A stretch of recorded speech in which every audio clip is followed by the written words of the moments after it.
Oke geng, yang ini adalah Saga MC3 Standard. Boleh nampak dari dia punya meter dan dia punya player, dia digital lah. Kalau yang eksekutif dan juga yang premium dia menggunakan Android. Jadi macam mana kita mau adjust brightness untuk bagian panel meter dan juga player ni. So, cara dia mudah aja. Orang pergi dekat bagian kurang punya steering. Kalau kita lihat dekat bagian meter sekarang, dia keluar yang ni, kereta kita ni, panel kereta kita.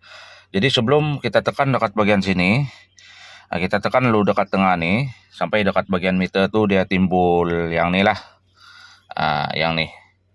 Selepas dia timbul yang itu, baru kita tekan ini balik. Tekan ni, nanti dia keluar lah tu.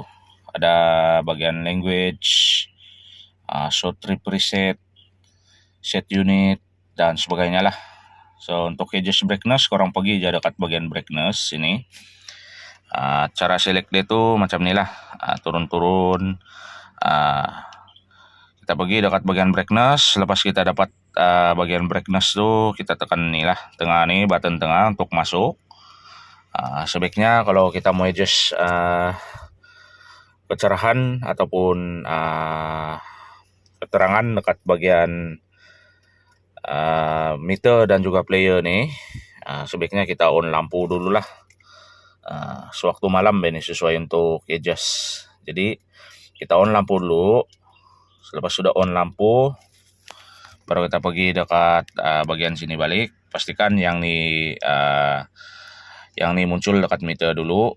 Kalau dia tidak muncul, korang tekan je ni, benda ni, tengah ni, sampai dia muncul lah. Selepas dia sudah muncul, baru kita tekan yang ni. Oke, tekan yang ni, nanti dia keluar lah tu.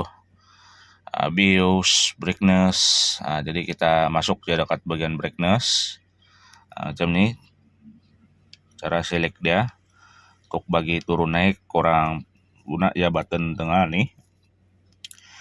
Naik, turun. Dan kita pergi masuk dekat bagian brightness. So, tekan je tengah ni, button tengah, untuk select lah. Dia keluar sudah tu, dia punya brightness. Bolehlah adjust, bagi terang kah, bagi gelap sikit kah.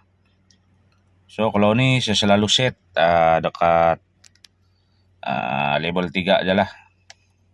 Level 3 ataupun level 2. So bergantunglah kesesuaian untuk mata masing-masing. Kalau terlampau terang, orang boleh bagi rendah lagi lah. Yang ni paling gelap.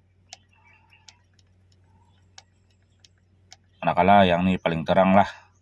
Memandangkan waktu sekarang pagi, jadi tidak berapa nampak lah dia punya terang ataupun gelap. Malam baru nampak. Jadi yang ni kita adjust, lalu kalau saya adjust dia level 3 je lah.